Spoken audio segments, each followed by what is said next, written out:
O casamento do herdeiro do trono britânico traz a Londres e aqui ao Palácio de Buckingham famílias reais de várias partes do mundo.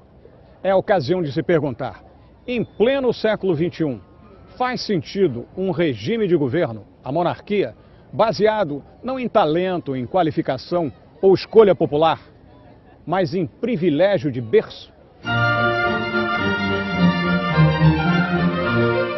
Exige boa dose de audácia ser contra a monarquia neste Reino Unido de Inglaterra, Gales, Escócia e Irlanda do Norte.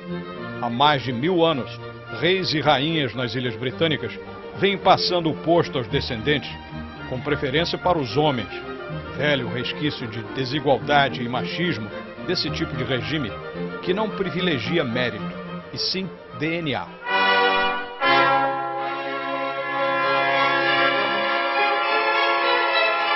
O país só viveu sem monarcas durante 11 anos, no século XVII, quando Oliver Cromwell e suas tropas fizeram prevalecer temporariamente a vontade do parlamento sobre a do rei Charles I.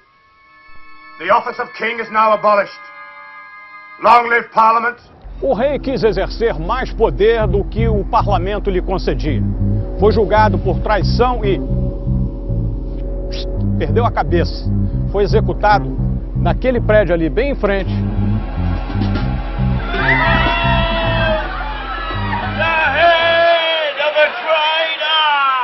Hoje, próximo à residência do primeiro-ministro em Downing Street e não muito distante do Big Ben e do parlamento.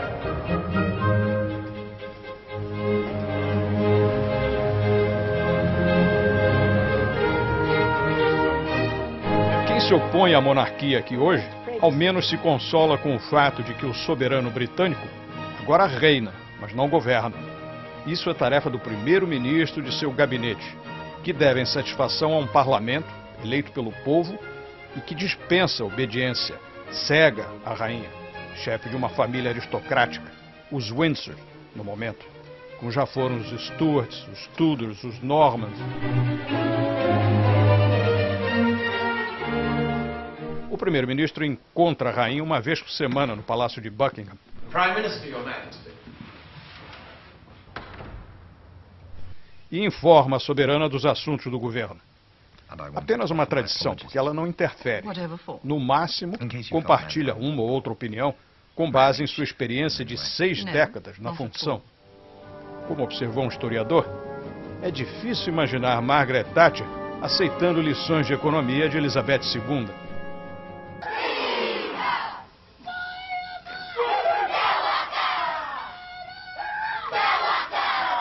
Na condição de chefe de Estado, não de governo, cabe ao soberano funções cerimoniais, que vão desde receber credenciais de embaixadores estrangeiros a visitar outros países, sobretudo na Commonwealth, reunião de várias ex-colônias britânicas, dezenas das quais ainda mantêm a rainha como chefe de Estado, como a Austrália e o Canadá. I name the ship Britannia. O soberano, ou membros da família real, costumam também lançar navios, inaugurar prédios, promover banquetes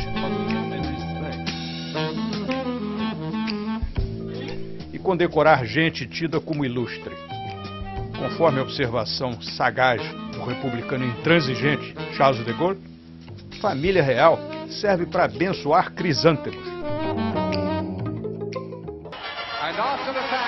Os monarcas dessas ilhas mantêm fama, mas perdem poder desde 1215, quando o rei João, conhecido como João Sem Terra, teve de aprovar a Magna Carta, sob pressão dos nobres interessados em limitar a autoridade do soberano, principalmente o incômodo hábito real de aumentar impostos toda vez que ele queria fazer guerra ou matar infiéis em cruzadas.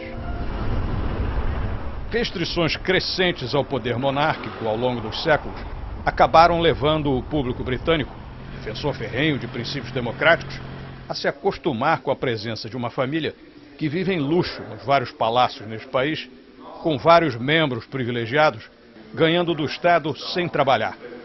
São sustentados com a verba de uma lista civil que o governo atualiza todo ano. Rendimentos extras vêm de impostos, como os que as terras no país de Gales geram para Charles, príncipe de Gales, herdeiro do trono.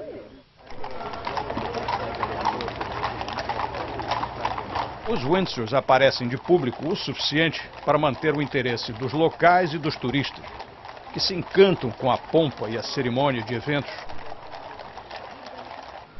Os visitantes admiram a Torre de Londres, com sua história de execuções de supostos traidores e rainhas adúlteras. Ou se juntam para ver a troca da guarda, apresentada toda manhã à porta do Palácio de Buckingham, com ares de tradição secular, quando na verdade não passa de coreografia inventada em tempos modernos para agradar turistas. Nenhum partido político neste prédio aqui do Parlamento Britânico se opõe à monarquia. Mas muita gente nesse país não gosta dos privilégios que uma família real tem, simplesmente porque as pessoas nasceram no berço certo. Em períodos de austeridade econômica como o atual, esse ressentimento se agrava. Cresce aquela sensação de que, como disse em outro contexto o escritor britânico George Orwell, alguns são mais iguais do que outros. Antimonarquistas existem neste país, mas fazem parte de uma minoria mais excêntrica do que crentes em vida extraterrestre, vegetarianos ou defensores da teoria de que a Terra é plana.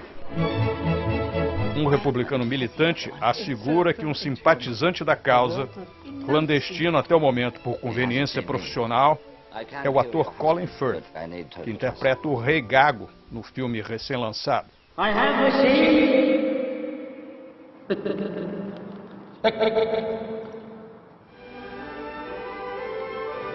Durante muito tempo foi ilegal no Reino Unido propor o fim da monarquia. Um decreto de 1848, e ainda nos livros, proíbe agitar contra a monarquia. Mas uma decisão dos Law Lords, a mais alta instância jurídica do país, determinou em 2003 que a restrição não vale mais, porque viola leis europeias de direitos humanos. Na maior parte, o público britânico é indiferente à monarquia, até porque a discreta rainha atual conquistou o respeito dos cidadãos desde que chegou ao trono em 1952, quando morreu o pai, o Rei Gago, mostrado no filme.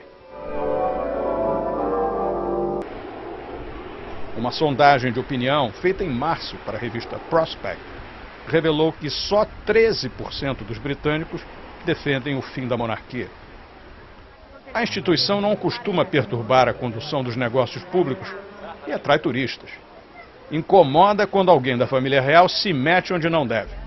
Foi o caso recente do príncipe Andrew, duque de York, quarto na linha de sucessão ao trono, acusado nos documentos Wikileaks de abuso de sua função como promotor de negócios para o Reino Unido e de seus negócios à parte.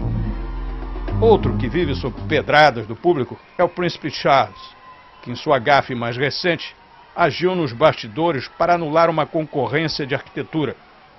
Ganha pelo conceituado arquiteto Richard Rogers, coautor do Museu Pompidou Beaubourg, em Paris, e da seguradora Lloyds, em Londres.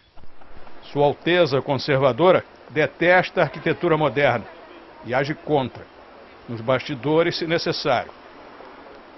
O problema é que a tradição no país, em tempos recentes, espécie de acordo não escrito, proíbe membros da família real de tomar partido e muito menos interferir em assuntos desse tipo. A rainha segue a recomendação e quase nem fala de público. Como príncipe de Gales, Charles é herdeiro automático do trono assim que a mãe se for. Isso pode demorar, pois Elizabeth II completa 6 décadas no trono em 2012. Demonstra saúde plena aos 85 anos e a mãe dela morreu com 102. Your Royal Highness, my lords, ladies and gentlemen. A sondagem da revista Prospect revelou que 65% do público prefere a permanência no trono da atual soberana, em vez de passar a coroa ao filho. Respeitam a rainha, não gostam do príncipe. Outras monarquias sobrevivem pelo mundo, da Noruega ao Japão. Nenhuma alcança, no entanto, o impacto internacional da família real britânica. Parte da fama se dá pela habilidade com que os Windsor se encaixaram na cultura de celebridade que domina a mídia. Filmes, livros e programas de TV em torno do tema geram entretenimento e curiosidade. Atraem os holofotes, as câmeras, os flashes, as manchetes de tabloides e até de jornais sérios, revistas e emissoras de TV se alimentam de futilidades como o drama matrimonial da princesa de cabelos dourados, o príncipe de poucos cabelos. Publicam-se infindáveis teorias conspiratórias sobre a morte da princesa Diana num acidente de carro em Paris, os embalos do príncipe Harry nas boates de Londres, as festas, o luxo, as roupas. É o entretenimento sob disfarce de notícia.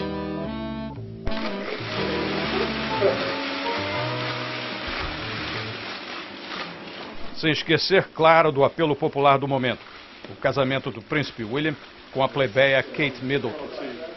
Por sorte, ela não é católica, ou eles não poderiam se casar. Se insistisse, ela perderia o direito ao trono.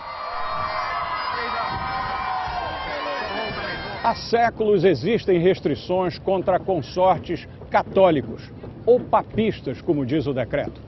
Desde Henrique VIII, o soberano é também chefe da Igreja Anglicana. Pode se casar com judeu, com muçulmano, com hindu, budista, seguidor de Iemanjá, ateu, só não pode ser católico. Lembranças de períodos sombrios de guerras religiosas. Existe uma expectativa de que, quando William se tornar rei, depois da morte da avó e do pai, primeiro na fila do trono, ele apoia mudança nesta discriminação anticatólica e também na tradição de preferência pelo filho homem. Assim, se o novo casal gerar primeiro uma filha antes de um filho, ela não precisará, como é tradição de séculos até hoje, ceder o trono ao irmão. Poderá virar rainha do Reino Unido, da Grã-Bretanha e Irlanda do Norte. Se existir reino, se existir rainha, se ainda existir monarquia.